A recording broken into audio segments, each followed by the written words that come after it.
Big up pour Nono Astro qui a réalisé en très grande partie le montage de cette vidéo. J'ai eu quelques petits trucs à reprendre, mais franchement le résultat est ouf. Allez, bon visionnage. Est-ce que vous vous souvenez de cet engin gigantesque ? Il s'agit de l'un des plus audacieux projets jamais imaginés par l'humanité, la navette spatiale. Pratique, prête à décoller, à franchir l'atmosphère, à voyager dans l'espace et à revenir sur Terre encore et encore. Alors vous allez certainement me dire qu'aujourd'hui SpaceX fait la même chose. Oui, c'est vrai. Mais là, cet engin a quand même été conçu pour être utilisable un peu comme un avion. Et SpaceX, c'est loin d'être le cas. Mais la navette spatiale, c'est quoi ? Tout simplement le rêve d'une exploration spatiale abordable, pratique et surtout durable. Mais la question qui se pose, c'est était-ce vraiment le cas ? Dans cet épisode, je vais vous donner la réponse, mais pas comme à mon habitude. Aujourd'hui, je vais vous raconter une histoire. L'histoire d'un projet complètement dingue qui a vu le jour il y a plus de 50 ans et qui finira malheureusement par une fin un peu amère. Nous sommes en 1972 et la NASA annonce un projet ambitieux. Celui d'une navette spatiale capable de transporter des astronautes, des cargaisons et de revenir sur Terre. Ce projet, c'est celui du Space Shuttle. Mais avant de rentrer dans le vif du sujet, il faut se rappeler où nous en étions à ce moment-là. Géopolitiquement et technologiquement parlant, bien sûr.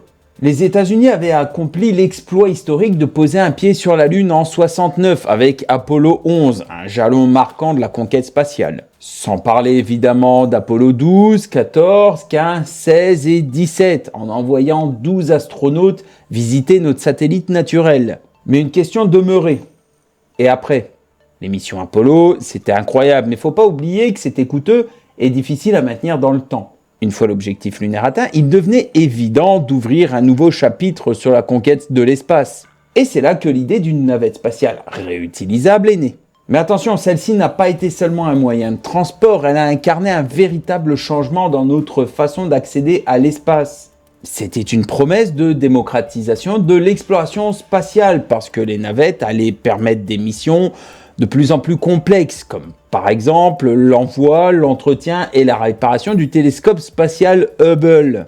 On peut même parler de l'assemblage de la Station spatiale internationale, et même des missions scientifiques en microgravité qui ont conduit à des avancées majeures dans la recherche. Un peu d'histoire maintenant. Pour comprendre comment nous en sommes arrivés à la navette spatiale, il faut revenir à une époque où l'exploration de ce qui se trouvait au-dessus de nos têtes était encore un territoire vierge. Tout était à faire et ça donne un champ de possibilités vraiment vaste. Nous sommes au début des années 70 et l'ère Apollo touche à sa fin. Les missions lunaires se sont en grande partie déroulées avec succès, mais il ne faut pas oublier qu'elles ont aussi eu un coût astronomique. À chaque lancement, les fusées Saturn V étaient entièrement détruites et des milliards de dollars sont partis en fumée sur l'ensemble des décollages avec environ un coût de 180 à 400 millions de dollars par mission. Ce qui pourrait représenter 2 à 3 milliards aujourd'hui avec le coût de l'inflation. Les États-Unis étaient donc à un tournant. La conquête de la Lune avait marqué l'histoire, mais l'opinion publique, elle, commençait à se lasser.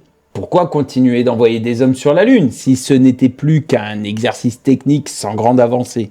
Pourquoi dépenser autant pour aller dans l'espace alors que sur Terre, la crise économique et politique commence à peser lourd ? En vrai, encore aujourd'hui, cette question se pose, mais ça, c'est pas vraiment le sujet de cette vidéo, et on risque fort de revenir là-dessus très prochainement, donc n'hésitez pas à vous abonner si c'est pas déjà fait. La NASA devait donc repenser son approche, et c'est à ce moment-là qu'une idée émerge.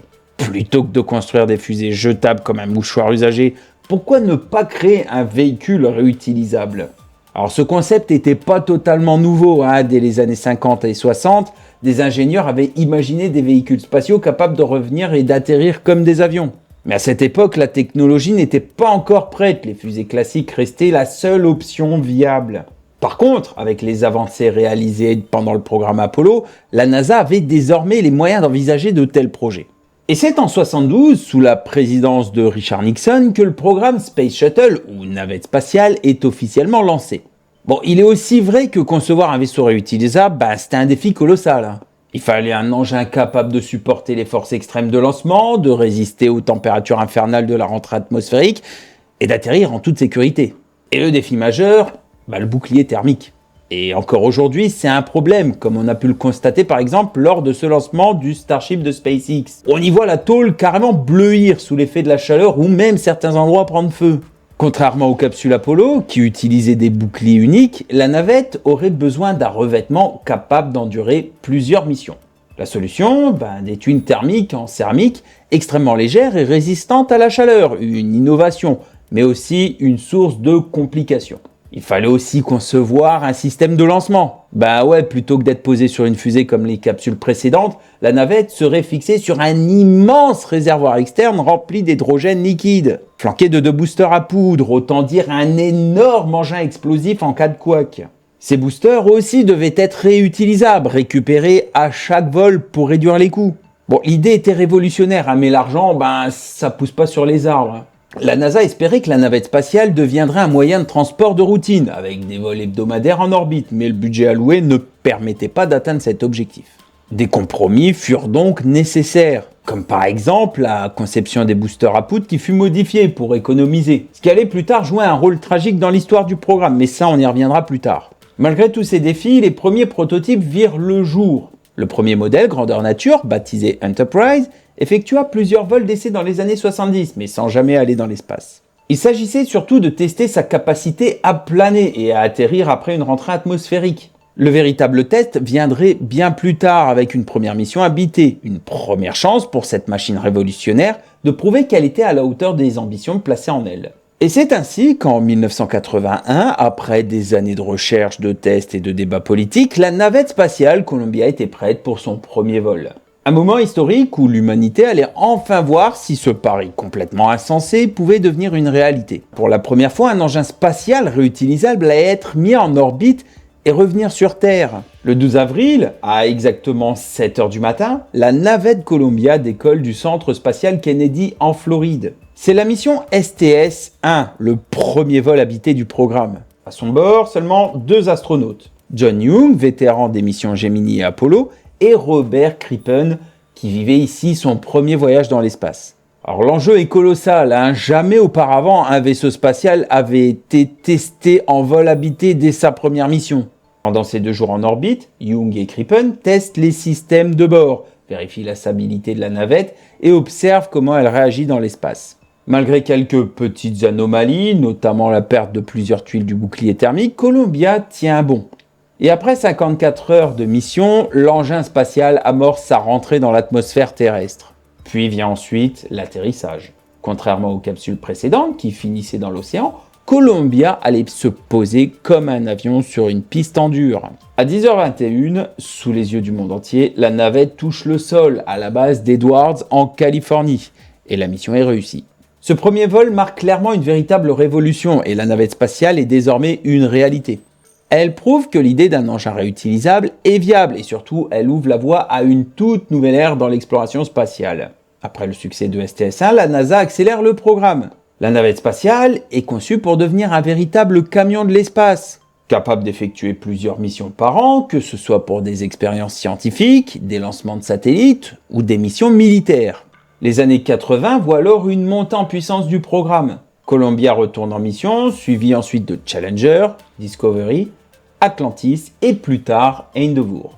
Une des premières grandes réussites survient en 1983 avec STS-6, la première mission de Challenger qui met en orbite le satellite TDRS-1, un élément clé du réseau de communication spatiale de la NASA. L'année suivante, c'est un autre jalon qui est franchi pour la diversité dans le programme spatial américain. La première femme américaine dans l'espace. Sally Ride embarque à bord de Challenger pour la mission STS-7, une avancée majeure dans une Amérique réputée très conservatrice. Les vols s'enchaînent et avec eux, les ambitions grandissent. La navette devient le principal outil de l'exploration spatiale américaine. En 1984, une mission particulièrement marquante a lieu. Lors de STS-41B, l'astronaute McCandless réalise la toute première sortie extravéhiculaire sans attache, flottant librement dans l'espace grâce au système MMU, une sorte de jetpack spatial. Le rêve d'une exploration spatiale plus accessible semble enfin se concrétiser. Mais derrière cette montée en puissance, il y a des failles qui commencent à apparaître. Si la navette spatiale est un succès sur le plan technologique, Elle ne tient pas toutes ses promesses économiques. Le coût des missions reste bien plus élevé que prévu, et surtout les opérations sont loin d'être aussi routinières que la NASA l'avait espéré. Chaque vol nécessite des mois de préparation et d'entretien, et certaines pièces, comme les tuiles thermiques par exemple, sont bien plus fragiles que prévu. Dès les premiers vols, des anomalies surviennent. Des morceaux de réservoir se détachent au décollage, frappent le bouclier thermique de la navette. Un problème connu, mais qui ne semble pas suffisamment alarmant aux yeux de la NASA. L'illusion d'une navette totalement fiable s'effrite peu à peu, mais les objectifs politiques et financiers poussent l'agence à maintenir un rythme effréné de lancement. Et puis en 1986, la réalité rattrape brutalement ce rêve. La mission STS-51L, avec à son bord une enseignante, tourne au drame. Nous sommes le 28 janvier, et ce jour devait être un jour de célébration. Un jour où la navette spatiale prouverait encore une fois sa fiabilité, sa routine ou encore son rôle essentiel dans l'exploration spatiale moderne. À son bord, 7 astronautes prêts à entrer dans l'histoire, mais parmi eux, Christa McAuliffe, enseignante sélectionnée parmi des milliers de candidats pour devenir la première citoyenne ordinaire à aller dans l'espace. Son vol était considéré comme un symbole, l'espace n'étant plus réservé aux seuls astronautes. Il devenait même accessible aux professeurs, aux scientifiques et pourquoi pas aux rêveurs. Des millions de téléspectateurs et surtout des milliers d'écoliers dans leur salle de classe avaient les yeux rivés sur leurs écrans, attendant d'assister à un moment unique. Mais ce jour-là, quelque chose n'allait pas. Dès le matin, des signaux d'alerte avaient été donnés. Il faisait anormalement froid et même bien plus froid que lors des précédents lancements. Les températures étaient descendues sous zéro et pour la première fois, de la glace avait été observée sur la plateforme de lancement. Les ingénieurs de Morton Thiokol, l'entreprise responsable des boosters à poudre de la navette, étaient inquiets. Ils savaient que les joints toriques, ces anneaux en caoutchouc conçus pour empêcher des fuites de gaz brûlants dans les boosters, devenaient rigides par temps froid. Ils avaient prévenu la NASA en demandant un report du vol. Mais dans un contexte de pression politique, médiatique, avec un calendrier de mission de plus en plus serré, la décision fut prise, le lancement aura lieu comme prévu. Les astronautes s'installent à bord, l'horloge du compte à rebours défile. À T-10, les moteurs principaux s'allument, la navette vibre sous l'effet de la poussée et à 11h38, Challenger s'élève dans le ciel. La mission semble avoir commencé normalement, mais en réalité, le drame s'est joué dès les premières secondes. Lors du décollage, une flamme apparaît sur le côté droit de l'un des boosters à poudre. Une fuite. Une conséquence directe du froid qui a durci le joint torique et laissé passer des gaz brûlants. Pendant les 73 secondes suivantes, la tragédie devient inévitable. La flamme perce progressivement le réservoir externe, le réchauffant à une vitesse alarmante. Puis soudainement, à 14 km d'altitude, sous une pression extrême, le réservoir explose dans une boule de feu dévastatrice. En un instant, Challenger se désintègre. La salle de contrôle de la NASA reste figée, incapable de comprendre immédiatement l'ampleur de ce qui vient de se passer. Dans le ciel, des débris retombent lentement dans l'océan. Ce qui devait être un vol de routine s'est transformé en catastrophe absolue, en direct et sous les yeux du monde entier. Et bien évidemment, il n'y aura aucun survivant. Mais attention parce que la vérité la plus terrible est révélée bien plus tard. Les astronautes n'ont probablement pas été tués sur le coup. L'énorme explosion n'a pas détruit la cabine de l'équipage.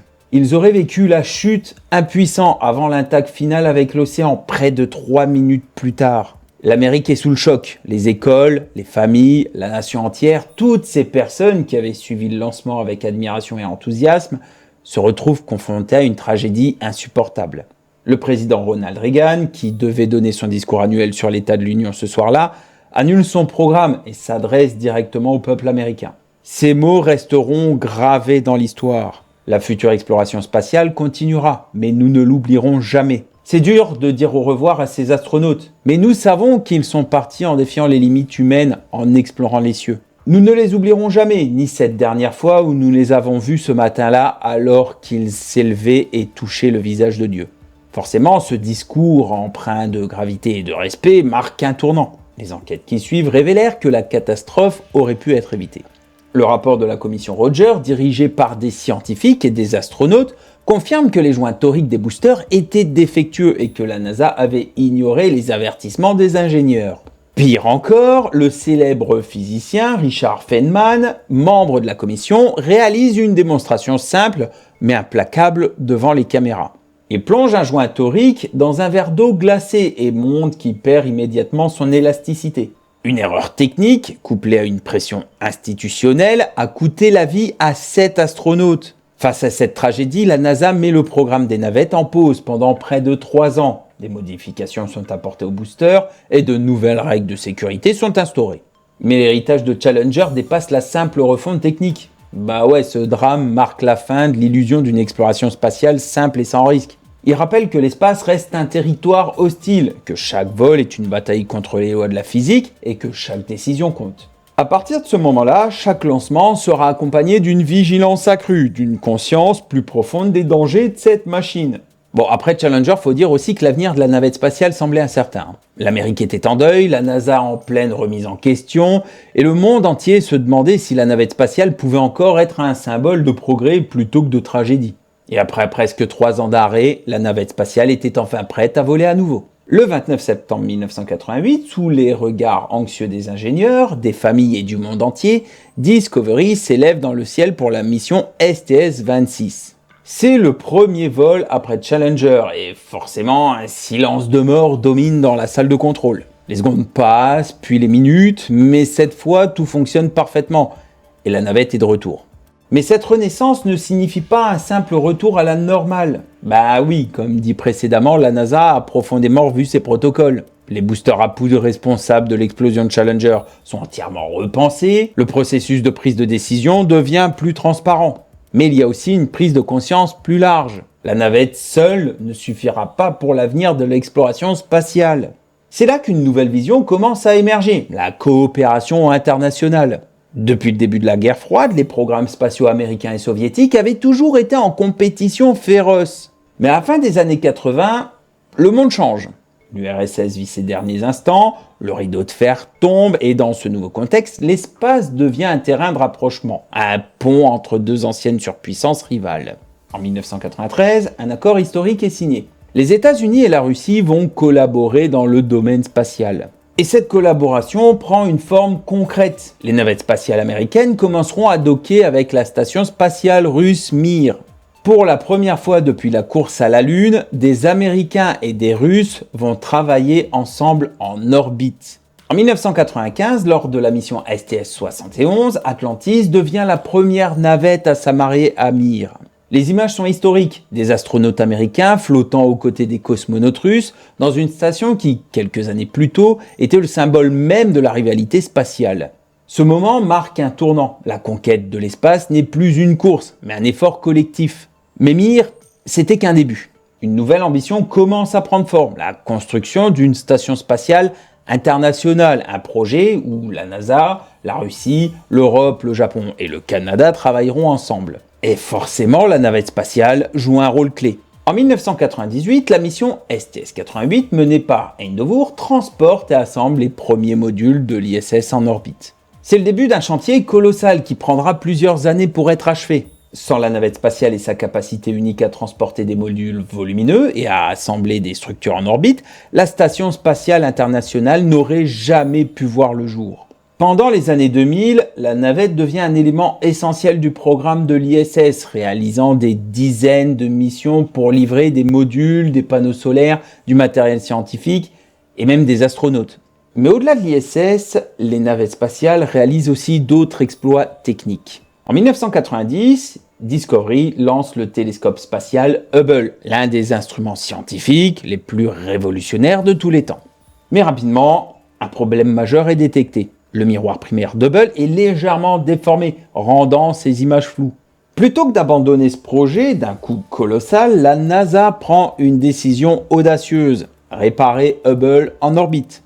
En 1993, lors de la mission STS-61, la navette Endeavour permet à des astronautes d'effectuer des sorties extravéhiculaires et d'installer des correcteurs optiques sur Hubble. Résultat, le télescope devient un outil incroyable, capturant les images les plus détaillées de l'univers jamais prises, changeant à jamais notre compréhension du cosmos, et fonctionnant toujours aujourd'hui. Sans la navette spatiale, une telle mission de réparation aurait été impossible. Et aujourd'hui, Hubble commence à montrer des signes de faiblesse et ne peut malheureusement plus être réparé aussi facilement. À la fin des années 90 et au début des années 2000, la navette spatiale retrouve un rythme régulier. Elle est devenue un outil irremplaçable pour la NASA et les missions en orbite terrestre. Mais les leçons de Challenger continuent de hanter l'agence car malgré toutes les améliorations techniques, un problème persiste. La navette reste une machine complexe, dangereuse et chaque vol comporte un risque énorme. Et puis en 2003, ce qui semblait impensable se produit à nouveau. Une autre navette, Columbia, subit un sort tragique. Un nouvel accident, une nouvelle perte d'équipage, un nouveau coup fatal au programme. L'avenir de la navette spatiale est à nouveau remis en question. Et là, cette fois-ci, ce sera définitif. Columbia, la toute première navette du programme, s'apprêtait à effectuer son 28e vol. Sa mission, STS-107, une mission scientifique de 16 jours en orbite, avec à son bord 7 astronautes d'horizons différents. Des ingénieurs, des spécialistes de la recherche, des pilotes et parmi eux, Ilan Ramon, premier astronaute israélien à voler dans l'espace, dont la participation symbolisait la portée mondiale du programme spatial. Le 16 janvier 2003, Columbia décolle de Cap Canaveral et tout semble se dérouler sans encombre. Mais 16 secondes après le lancement, une caméra au sol capte un détail presque imperceptible. Un morceau de mousse isolante du réservoir externe se détache et vient heurter l'aile gauche de la navette. L'impact, en gros, semble anodin. Après tout, c'est pas la première fois qu'un tel incident se produit. Et depuis des années, des morceaux de mousse s'étaient détachés lors des lancements sans conséquences fatales. Mais cette fois, personne ne pouvait encore le savoir, mais ce simple fragment de mousse venait de sceller le destin de Columbia. Pendant la mission, personne à bord ne soupçonne le danger. Columbia poursuit son vol, enchaîne les expériences scientifiques et l'équipage vit ses derniers jours en orbite avec enthousiasme. Mais sur Terre, certains ingénieurs de la NASA s'inquiètent. Des analyses internes commencent à révéler une possibilité inquiétante. Et si l'impact avait percé le bouclier thermique de l'aile gauche? Une brèche dans ce bouclier pourrait être catastrophique lors de la rentrée atmosphérique, quand la navette serait exposée à des températures dépassant 1600 degrés Celsius, liées au frottement lors de la rentrée atmosphérique. Certains ingénieurs demandent des analyses supplémentaires, suggérant même d'envoyer un satellite ou d'utiliser un télescope pour inspecter l'aile endommagée. Mais comme pour Challenger, la bureaucratie et les habitudes reprennent le dessus. Le responsable de mission minimise le problème. Ils estiment que même si l'impact a causé des dégâts, il n'y a rien que l'équipage puisse faire à ce stade. Et ainsi, Columbia continue son programme sans que personne ne sache que le compte à rebours vers la tragédie est déjà enclenché. Le 1er février 2003, après 16 jours en orbite, Columbia amorce sa rentrée dans l'atmosphère terrestre. À 8h44, elle entre dans la haute couche à plus de 24 000 km/h. Tout semble normal, mais quelques minutes plus tard, les premiers signaux d'anomalie apparaissent. Les capteurs de température de l'aile gauche commencent à tomber en panne, les uns après les autres. Puis des alertes apparaissent dans le cockpit, l'équipage ne comprend pas encore ce qui se passe. Au sol, le centre de contrôle de la NASA commence à voir des signaux de perte de communication. Et malheureusement, à 8h59, les témoins au sol aperçoivent une traînée lumineuse inhabituelle dans le ciel du Texas et des débris commencent à se détacher.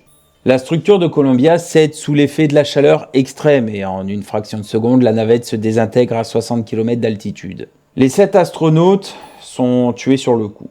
Les écrans de contrôle deviennent silencieux et à 9h, la NASA comprend que Columbia est perdue. L'enquête qui suit la catastrophe révèle rapidement la vérité. Un simple morceau de mousse pesant à peine quelques centaines de grammes avait percé une brèche dans l'aile gauche. Lors de la rentrée atmosphérique, l'air surchauffé s'est engouffré dans cette brèche, faisant fondre la structure interne de la navette, jusqu'à son effondrement total. Tout comme Challenger, cette catastrophe aurait pu être évitée. Si la NASA avait pris le temps d'examiner Columbia en orbite, des solutions auraient peut-être été possibles. Certains experts avancent même qu'un autre vol de navette aurait pu être lancé en urgence pour secourir l'équipage, mais c'était trop tard. Une fois encore, la navette spatiale venait de prouver sa fragilité. Et cette fois-ci, ce drame sonnait le glas du programme tout entier. Columbia fut la dernière tragédie du programme parce qu'après cette catastrophe, la NASA décide qu'il n'est plus possible de continuer ainsi. Les navettes sont trop complexes, trop risquées et surtout elles ne remplissent plus leur promesse initiale de vol régulier et abordable. Le président George W. Bush annonce en 2004 que le programme sera abandonné après l'achèvement de la Station spatiale internationale. Pendant les années qui suivent, les dernières missions des navettes se concentrent sur la finalisation de l'ISS et sur quelques missions scientifiques cruciales. Puis en 2011, après 135 missions en 30 ans, la navette spatiale effectue son dernier vol. Le 8 juillet 2011, Atlantis s'élève une dernière fois pour STS-135, une mission symbolique marquant la fin d'une ère. Le programme Space Shuttle prend officiellement fin. Les navettes, autrefois symboles de l'ambition spatiale américaine, sont désormais exposées dans des musées, témoins d'un âge révolu. La navette spatiale était un rêve audacieux, une machine qui a permis des avancées incroyables, mais qui n'a jamais atteint son plein potentiel. Bon, ok, elles ont construit l'ISS, envoyé réparer Hubble, transporté des centaines d'astronautes, mais elle a aussi été le théâtre de deux des pires catastrophes spatiales de l'histoire. Aujourd'hui, l'héritage de la navette perdure, mais sous une nouvelle forme. Désormais, les voyages habités sont confiés à des capsules plus sûres, comme Crew Dragon de SpaceX. L'idée d'un véhicule réutilisable qui semblait irréalisable avec la navette revient aujourd'hui avec peut-être le Starship ou encore la fusée New Glenn. L'histoire de la navette s'est achevée en 2011, mais l'exploration spatiale ne s'est jamais arrêtée. Elle a eu des hauts, des bas, elle a coûté plus cher que prévu, elle n'a pas forcément rempli tous les objectifs qui étaient fixés, mais c'était très certainement pas un échec total. On pourrait même dire qu'il s'agit d'une réussite, tant sur le côté technologique, qui a ouvert de nombreuses portes dans de nombreux domaines, que sur le côté découverte avec l'incroyable histoire du télescope spatial Hubble. Encore aujourd'hui, l'histoire de la navette spatiale gravite à 400 km au-dessus de nos têtes, car sans elle, la Station spatiale internationale n'aurait jamais vu le jour. Chaque nouvelle mission, chaque nouveau pas dans l'espace est une continuation de ce rêve, un rêve qui nous pousse toujours plus loin, au-delà de notre planète et au-delà de nos limites. Depuis toujours, nous sommes des explorateurs, et si la navette spatiale nous a appris une chose, c'est bien ceci. L'homme ne se contentera jamais de regarder les étoiles, il ira toujours plus haut et toujours plus loin dans l'inconnu. Voilà, j'espère que cet épisode vous aura plu et surtout ce format un peu nouveau pour moi. Et si vous découvrez la chaîne, n'hésitez pas à vous abonner et à activer la cloche. On se retrouve très bientôt pour un prochain épisode et en attendant, je vous dis hop là les gens et à la prochaine.